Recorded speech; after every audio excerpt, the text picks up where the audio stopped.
This week's parsha, Matot Masei, starts with Moshe addressing the tribal heads to talk to the people concerning vows. Chazal teach us that the regular way that the Torah was transmitted to the people was for God to first tell Moshe, who in turn would teach Aaron and his sons, who in turn would then teach the elders, who in turn would then teach the people. Here in our parsha, though, Moshe directly addressed the tribal leadership and for them to speak directly to the people. Why does Moshe short-circuit the normal way for transmitting the Torah and directly speak to the leaders? Virtually all the commentators on this verse agree that Moshe wanted to directly speak to the tribal leadership due to the nature of vows. But what was unique about vows such that Moshe first wanted to address the leadership? Rashbam notes that this paragraph was not said in a vacuum, and like all other paragraphs in the Torah, must be connected in some way to the previous paragraph too. Our paragraph is talking about vows. The previous paragraphs were talking about the special public offerings that were brought in the Mishkan and Mikdash.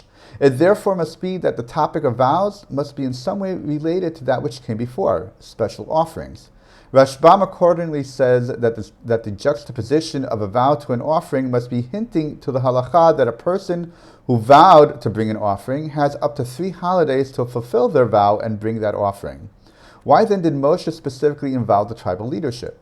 It was up to the leaders of the tribes to stress the importance to the people and the consequences of not fulfilling their vow.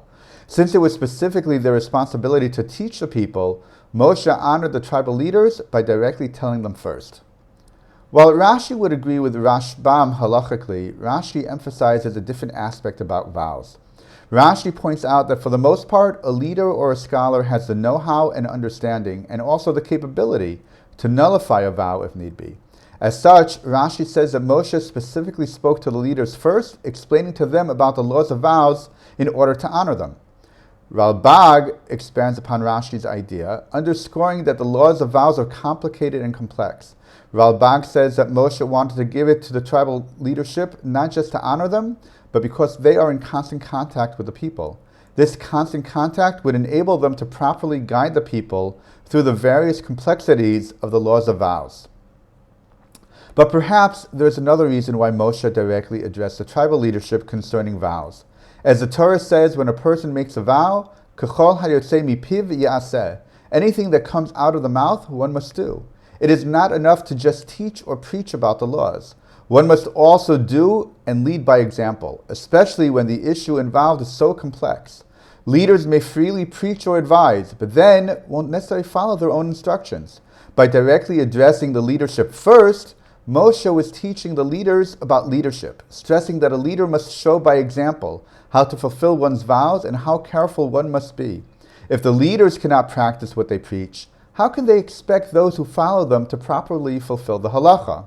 Furthermore, Moshe used the laws of vows for his lesson, not because of the complexity of vows, but because vows are all about the power of speech.